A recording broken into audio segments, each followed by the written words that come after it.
The Garden Report is powered by Prize Picks, the exclusive daily fantasy partner of the CLNS Media Network. Hey, Buddy Manning here. Welcome to an off-day Garden Report, Sunday afternoon here in Cleveland.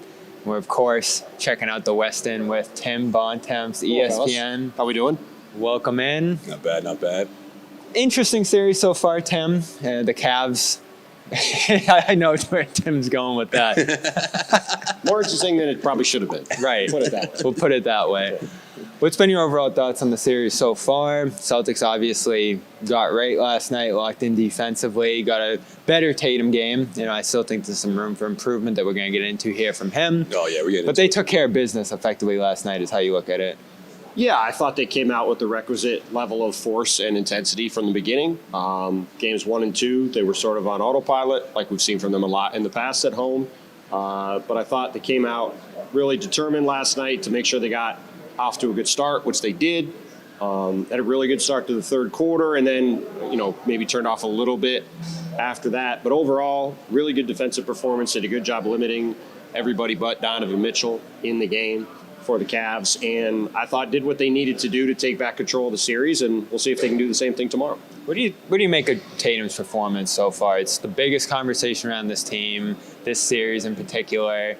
The shooting's not great. Celtics, obviously, their big thing is he's doing all the other stuff. He's playing the right way.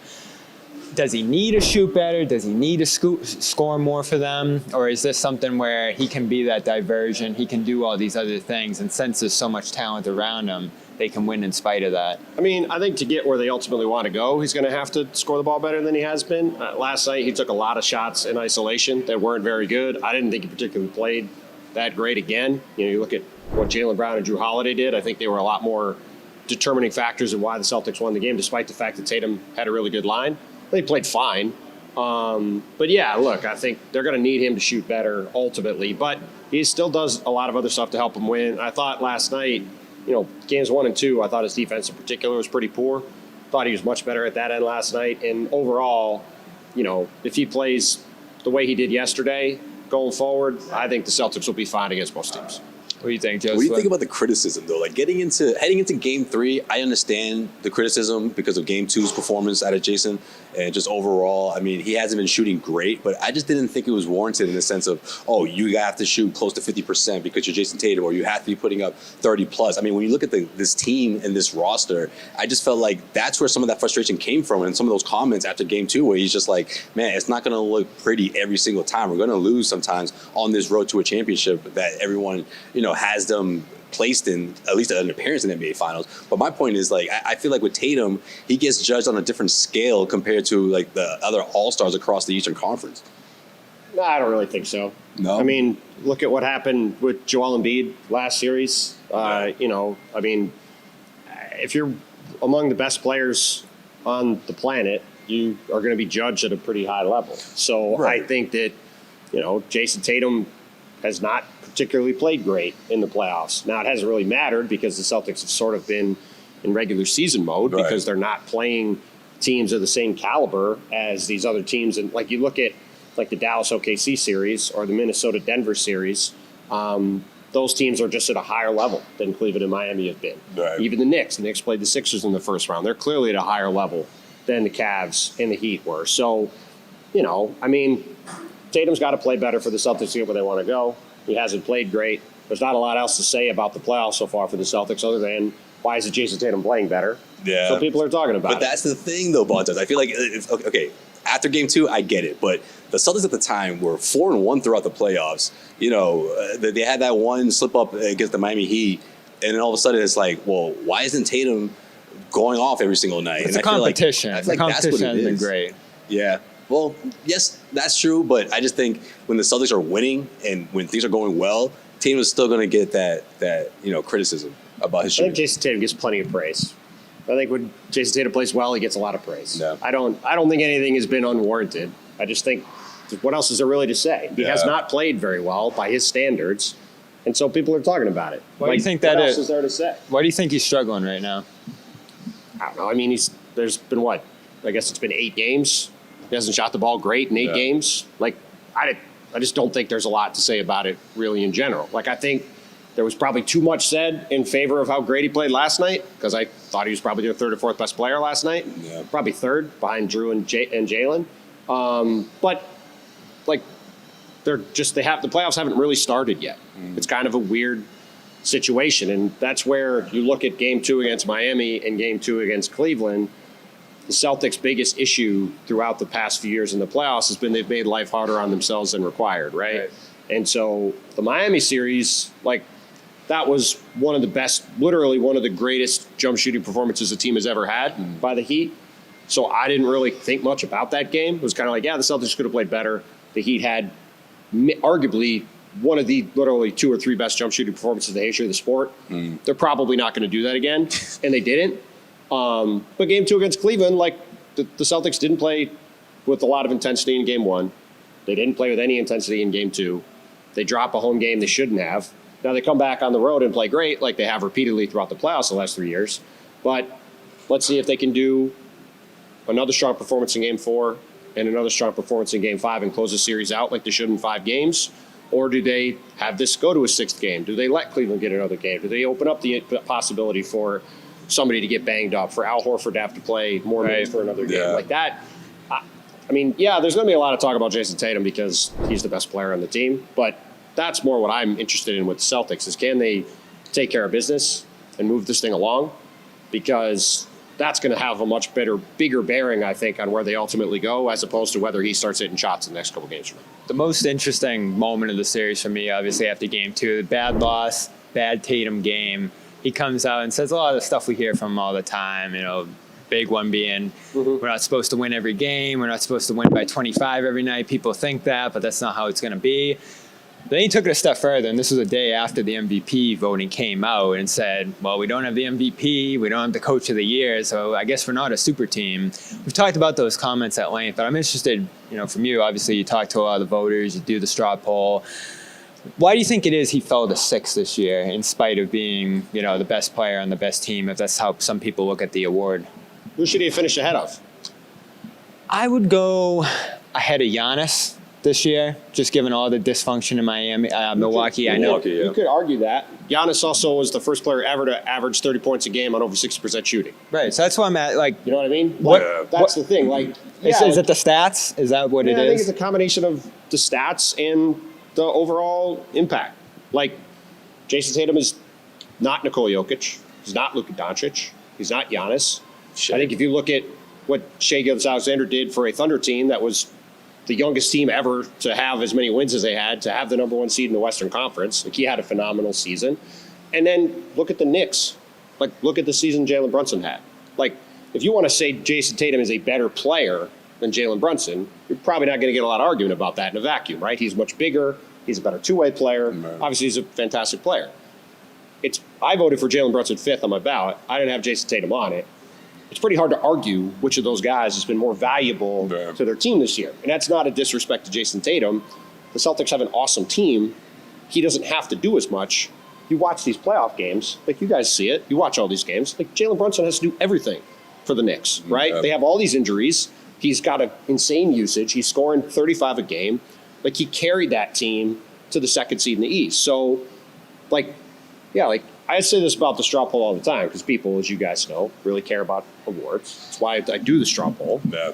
And it's like, it's not a shame to finish 6th. Right. It's not a shame to finish 4th. Like, it's not it's not a shame for Shai to finish 2nd to Jokic, or Luka to finish 3rd to Shai and Jokic, or Giannis to finish 4th behind those 3 guys, or, you know, even Donovan Mitchell. I saw him earlier in the year, and he was having, this was in the middle when he was going crazy, and he was around the same spot as Tatum, and he was kind of frustrated. I was like, look, man, like, look at the guys in front of you. Like, this isn't nobody's holding past performance against you. Nobody's holding anything against you. It's just like, this is a really hard thing to do. Yeah. Like, to win MVP, you got to have an incredible year.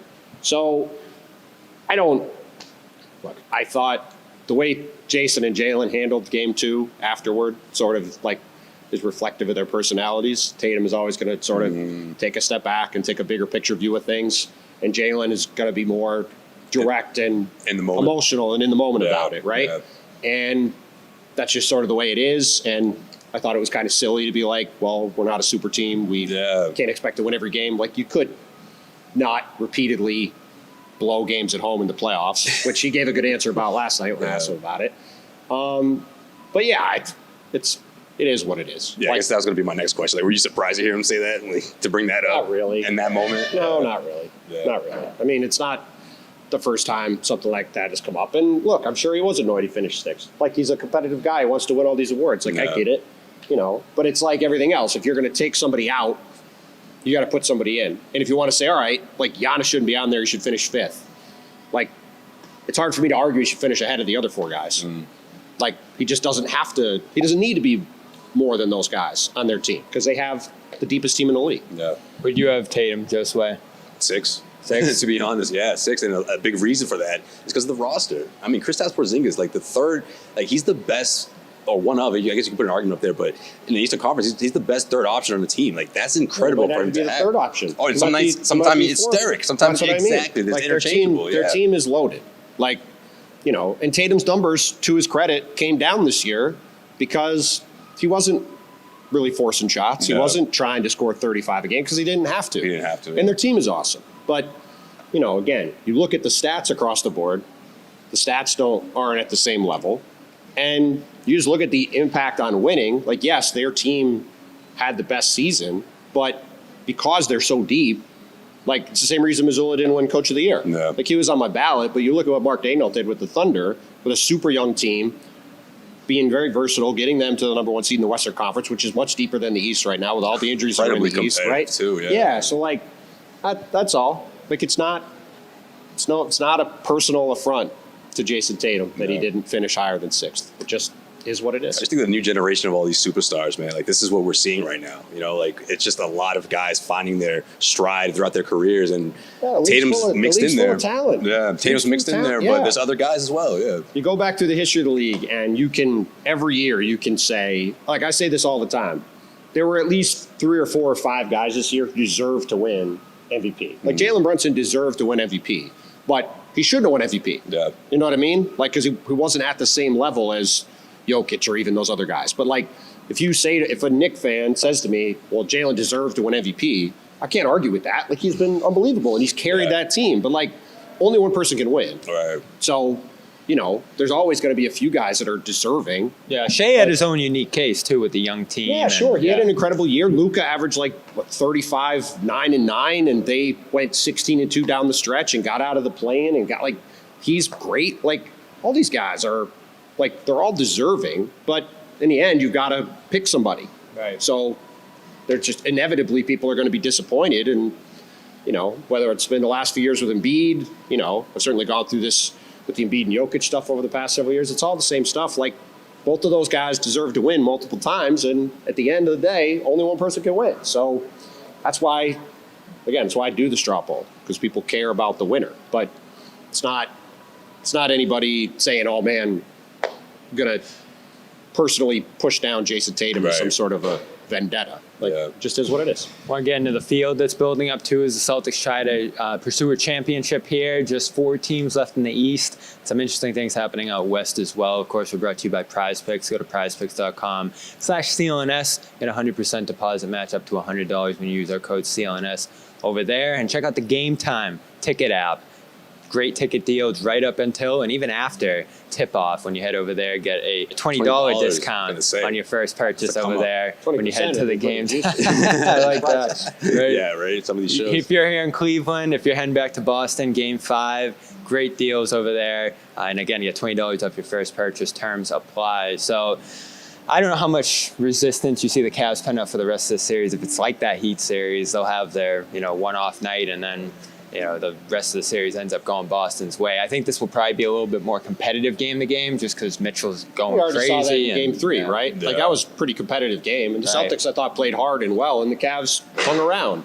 Like, the question for me going forward in the series is, does Cleveland do something with its starting lineup to juice up its offense? Are they capable of playing toe-to-toe with the Celtics the rest of the way with what they had? Because I don't think Allen's going to be back, probably. I mean, I think if you look at Game 3, I thought the Celtics were pretty focused and competitive throughout the game, and it wasn't a blowout. Like, Cleveland hung around. Right. And I wouldn't expect tomorrow to be a lot different. Now, if Boston plays to its level, it should win the next 2 games. But you saw last night. Like they held the Cavs held them to 106.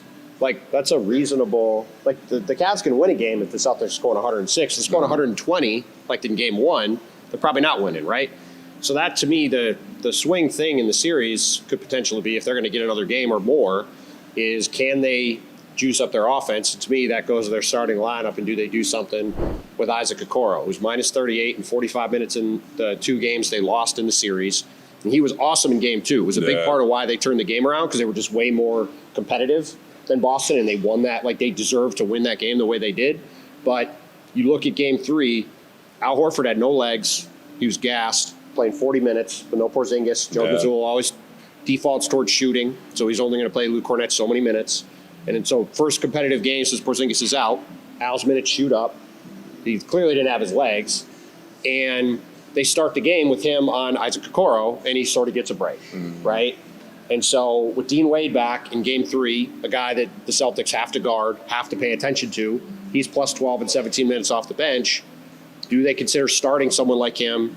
Do they start someone like George Niang, someone that the Celtics have to guard and make Horford work that much more and maybe juice their offense up a little bit? Because last night, Donovan Mitchell's incredible. The rest of the Cavs are 5 for 24 from 3. Like, they're not going to be able to win if they can't get more shooting from those guys. And you look at Game 1, Mitchell scores 33, the rest of the team scores 62. You look at last night, Mitchell scores 33, the rest of the team scores 60. They're not going to be able to win if that's the case. Yeah, we sprinkled in that Horford thing, Josue, last night, but we do have to get into that a little bit. The every other day nature of the series and no Porzingis, that's something to watch. Because his stats aren't great when he's on that every other day kind of schedule. And now he's playing, as Tim said, 40 minutes every day. It's not even the minutes. It's the cumulative effect, or it's not the stats. It's the cumulative effect on his legs, right? Because like like you said, with every other day, and if it goes right into the next round, like we'll see when Porzingis is able to come back. But the cumulative wear on a guy who's approaching his 38th to 39th birthday, like that's a lot. And you could see it in that game last night. He had no lift on his 3, and the Cavs were attacking him relentlessly on defense and going right by him, which usually isn't the case with Al. But throughout the season, he was averaging 27 minutes a game. The last 3 games before this one, he was playing 25, 26 minutes a game because they were all blowouts. Right. This game, it's competitive, it's close, so Joe naturally pushes it as far as he can, and so he plays 40, and he was tired. And so that, I think, is something to monitor. And again, that's where if I'm the Cavs, I got to look at this and say, I don't think they're going to be able to win a defensive series with Boston because they have more offensive weapons. So they've got to find a way to get some more points, and that's where I look at the Okoro piece. And do they try to juice up their offense, and whether it's go with Karis LeVert or go with Dean Wade, who I would go with because he's bigger and a better shooter, like do something to get more offense out there and try to get to 110 or 115, because if they do that, especially if the Celtics miss some shots, maybe they can win Game 4, and then the series is a lot more interesting. Yeah, because if you're Coach Bickerstaff, that's something you have to think about exploring, because at the end of the day, like when you're able to wear Al Horford that thin, especially off the switches when he has to go out there and defend Donovan Mitchell, and you think about what happened in Game 2, like a lot of those points, especially in the first half, that really kept them in it. Donovan Mitchell hadn't even gotten started yet until the second half, but a lot of those points came from in the paint. Lack of resistance in the paint, no Kristaps, wearing Al Horford thin, and the deeper we get into the series, he's not going to get that extra help. I mean, that extra rest that he used to get throughout the season. They don't have a lot of great, to your point, Josue, obviously Luke Kornet is huge, and when he's out there, they've got a decent rim presence. But Al, at this point, is an okay rim protector, but not what he was a couple of years ago. Right. And nobody else is really providing that. So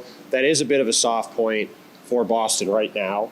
And again, it's the cumulative effect of the minutes, and that's where it comes back to the Celtics needing to have discipline and focus and getting the series over with, because every extra game you play, as we've seen in prior playoff runs from them, right?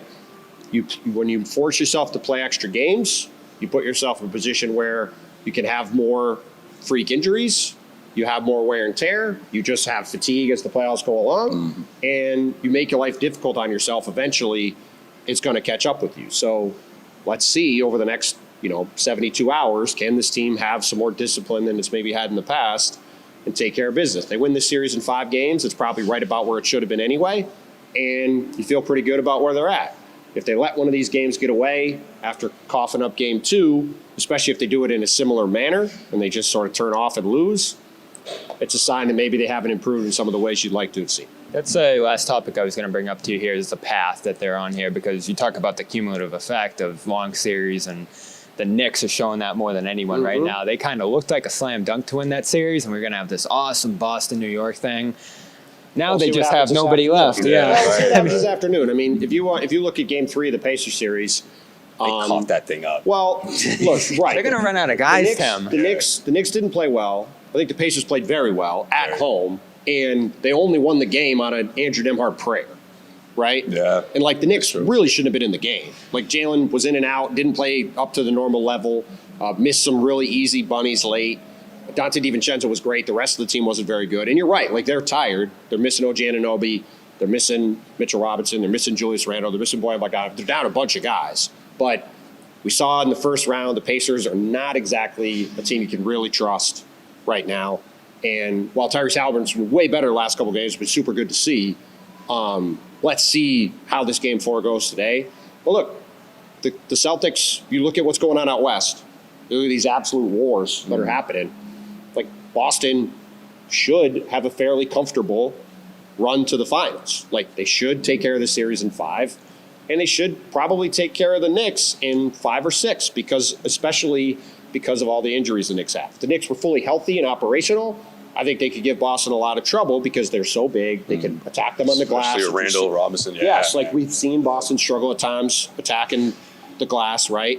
And that could. And it look, I'm not going to put anything past the Knicks the way these playoffs have gone. Like they are crazy. The home court there will be something. That series will be so fun. It will be a lot of fun.